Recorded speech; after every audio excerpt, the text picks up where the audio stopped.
देखो यार, जब हम अपने दोस्तों के साथ होते हैं तो हम मजाक वगैरह करते रहते हैं, पर कई बार आप जिस चीज का मजाक उड़ा रहे हैं वही चीज आपके लिए खतरा बन जाती है। अब मैं ऐसा क्यों बोल रहा हूँ ये आपको आगे पता चलेगा। तो चलिए एक डरावनी कहानी की शुरुआत करते हैं। तो होता ये है कि तीन दोस्तों का एक ग्रुप था।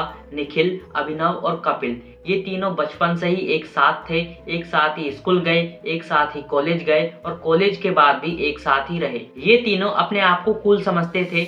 इन्हें बचपन से ही एडवेंचर करना बहुत अच्छा लगता था। ये कभी बंजी जंपिंग के लिए चले जाते, तो कभी जंगल में कैंपिंग के लिए चले जाते और कभी कभी ये हॉन्टेड प्लेसों को विजिट करते थे। और इनमें से जो ये निखिल था, ये खुद को एक्स्ट्रा ऑर्डिनरी कूल समझता था। ये ही हर जगह इन लोगों को लेकर जाया करता था और ये डरता नहीं था। और ऐसे ही एक दिन निखिल ने कपिल और अभिनव से कहा कि यार एक जगह है, वो थोड़ी सी हॉन्टेड है और अगर तुम ना डरो तो हम वहाँ चल सकते हैं। निखिल की बात सुनकर कपिल ने कहा कि यार कोई चांस ही नहीं है डरने का। न जाने इस दुनिया में कौन कौन सी जगह है जहाँ हम घूम कर आ गए, वहाँ नहीं डरे तो यहाँ डरेंगे। भाई तू तो बस उस जगह का नाम बता। तब निखिल ने कहा कलपल्ली सेमेट्री। उसकी बात सुनकर अभिनव ने कहा कि ये तो वही जगह है ना जो बेंगलुरु की सबसे हॉन्टेड प्लेस में से एक है। तब निखिल ने कहा कि हाँ ये वही जगह है। तब अभिनव ने कहा कि यार हमें वहां नहीं जाना चाहिए। उसकी बात सुनकर निखिल ने कहा कि चल बे फट्टू, तू इतना भी क्या डरता है रे?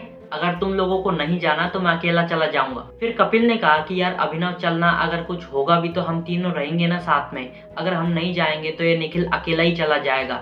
ऐसा कहकर कपिल ने अभिनव को मना लिया और वो तीनों रेडी हो जाते हैं उस सेमेट्री में जाने के लिए। अब रात के 8 बज रहे थे और वो लोग अपने घर से निकल जाते हैं उस कब्रिस्तान के लिए। जहाँ वो लोग रहते थे वहां से सिर्फ 2 घंटे का सफर था उस कब्रिस्तान के लिए।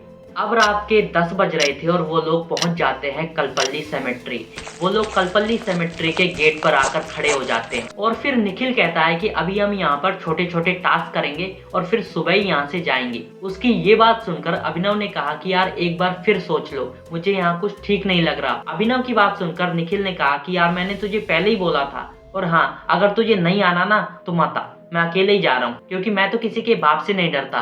अगर वो जिंदा ही कुछ नहीं कर पाए तो मरे हुए क्या करेंगे। निखिल की बात सुनकर कपिल और अभिनव भी चुपचाप निखिल के पीछे पीछे आ गए और अब वो लोग कब्रिस्तान के अंदर आ चुके थे। निखिल ने कहा कि यार यहाँ पर ना एक स्पेशल ग्रेव है, मतलब कब्र है, और उसे ना जाली वाले गेटों से बंद कर रखा है। वहाँ पर कोई नहीं जा सकता और ऐसा कहा जाता है कि जो लोग वहाँ पर जाते हैं उनकी वहाँ पर सिर्फ लाश ही मिलती है। तो हम एक गेम खेलते हैं कि हम तीनों में से जो भी सबसे पहले उस कब्र पर हाथ लगा कर आएगा वही जीत जाएगा और वही हमारे ग्रुप का लीडर भी बन जाएगा। और जो 2 नहीं जीते वो लोग जीतने वाले को 1 महीने तक पापा कहेंगे। निखिल की बात सुनकर एक बार को तो अभिनव के मन में आया कि वो जाने से मना कर दे, पर फिर उसने सोचा कि ये मानेगा तो है नहीं, इसलिए वो चुपचाप निखिल और कपिल के पीछे पीछे चलने लगता है। अब उन तीनों के पास एक एक टॉर्च थी और कपिल के पास एक कैमरा था, ताकि अगर कुछ हॉन्टेड चीजें दिखें तो वो उसकी फोटो उस कैमरे में ले सके। अब अभिनव ने कहा कि यार देखो थोड़ा धीरे धीरे चलो, हमारे पैरों के नीचे बहुत सारी कब्रें हैं और हम लोग भूत प्रेतों में माने या ना माने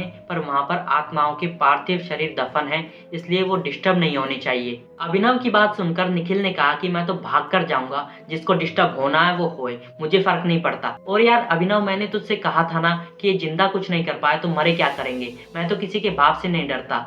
और अभी देख, अभी उस कब्र के हाथ लगा कर आता हूँ और देखता हूँ कौन मुझे पकड़ता है। ऐसा कहकर निखिल भाग गया। अब अभिनव ने कपिल से कहा कि यार ये पागल है क्या, एक तो ऐसी ऊटपटांग जगह लेकर आता है और आने से मना करो तो ये फिर भागने की धमकी देता है। देखना इसकी इन्हीं हरकतों की वजह से ये साला मरेगा एक दिन। कि तभी उन दोनों के पीछे से एक कुत्ते के रोने की आवाज आती है और अभिनव कहता है कि यार ऐसे सीन तो मैंने सिर्फ मूवीज में देखे हैं और आज मेरे साथ ये सब रियल में हो रहा है, मुझे तो यकीन ही नहीं हो रहा। वो दोनों बातें करते हुए आगे बढ़ ही रहे थे कि तभी उनको ऐसा लगता है जैसे उनके पीछे से कोई भाग कर गया हो। वो पीछे पलट कर देखते हैं तो वहां पर कोई नहीं था। फिर कपिल ने कहा कि यार इस कब्रिस्तान में तो सिर्फ हम तीनों के अलावा कोई और नहीं है, ये चौथा कौन आ गया। वो ऐसा बोल ही रहा था कि तभी कपिल को ऐसा लगा जैसे उसके कंधे पर किसी ने हाथ रखा हो और वो दोनों घबराकर पीछे की तरफ पलटे तो वहां पर कोई भी नहीं था। फिर जब वो आगे मुड़े तो वहां पर निखिल खड़ा था।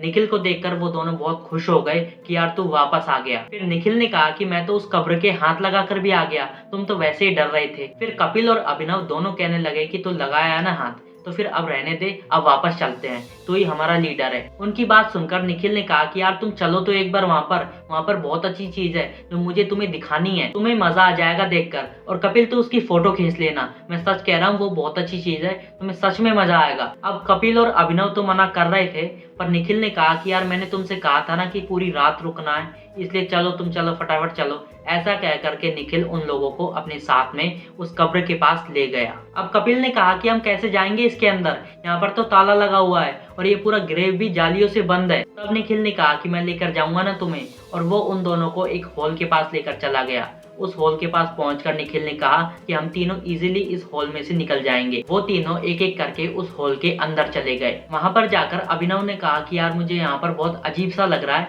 मुझे यहाँ पर गर्मी लग रही है, बाहर तो बहुत ठंडी हवाएं चल रही है पर यहाँ पर मुझे गर्मी लग रही है, और यहाँ पर मुझे ऐसा लग रहा है जैसे यहाँ पर आसपास कोई मरा पड़ा हो, बहुत गंदी सी बदबू भी आ रही है। फिर उसकी बात सुनकर निखिल ने कहा कि चल पागल, ऐसा कुछ भी नहीं है। और उन दोनों की बात काटते हुए कपिल ने कहा कि यार जल्दी से बताना वो क्या चीज है जिसकी मुझे फोटो खींचनी है। कपिल की बात सुनकर निखिल ने कहा कि फोटो तू नहीं, मैं खींचूंगा। और वो उसका कैमरा लेकर उस बड़ी सी कब्र के पीछे चला गया। अब बहुत टाइम हो गया और कपिल जोर जोर से चिल्लाने लगा कि यार निखिल कहाँ रह गया यार, वो बहुत महंगा कैमरा है, तोड़ मत देना। उसकी बातों का निखिल ने कोई जवाब नहीं दिया और कैमरा लाकर कपिल को पकड़ा दिया और कहा कि अब देख फोटो। और जब कपिल और अभिनव ने फोटो देखी तो वो निखिल की ही डेड बॉडी की फोटो थी, जो न जाने कितने टाइम से वहां पर मरी पड़ी थी। और जब उन दोनों ने सिर उठाकर उस निखिल को देखा जिसने उन्हें कैमरा ला कर दिया था, तो वहां पर कोई निखिल था ही नहीं। अब सुबह के 6:30 बज रहे थे और उस सेमेट्री का केयर टेकर वहां पर आता है उस कब्र के पास और आकर देखता है कि वहां पर 2 लोग बेहोश पड़े हैं और एक की लाश पड़ी है। उस केयर टेकर ने अभिनव और कपिल को होश में लाया और उन लोगों से पूछा कि आप लोग कौन हैं, कहाँ से आए हैं और इस कब्र के अंदर कहाँ से आए। तब कपिल ने पिछली रात की बीती सारी बातें उस केयर टेकर को बताई। तब उस केयर टेकर ने कपिल और अभिनव से कहा कि ऐसा होना स्वाभाविक है, क्योंकि ये कब्र जिस आदमी की है वो काला जादू में प्रवीण था, वो काली शक्तियों का बहुत ज्यादा यूज करता था, काला जादू किया करता था, इसलिए आज भी यहाँ पर अगर कोई अकेला आ जाए तो उसकी यहाँ पर लाश ही मिलती है। तो यार मैं बस आपसे यही कहूंगा कि जहाँ पर डर हो वहाँ पर ओवर कॉन्फिडेंस दिखाने के चक्कर में नहीं जाना चाहिए, वहाँ पर आपकी जान भी जा सकती है। तो अगर आपको इस वीडियो ने डराया हो तो इस वीडियो को लाइक करना, चैनल पे नए हैं तो चैनल को सब्सक्राइब करना। मिलते हैं ऐसी और इंटरेस्टिंग सी हॉरर वीडियो के साथ, तब तक के लिए बाय।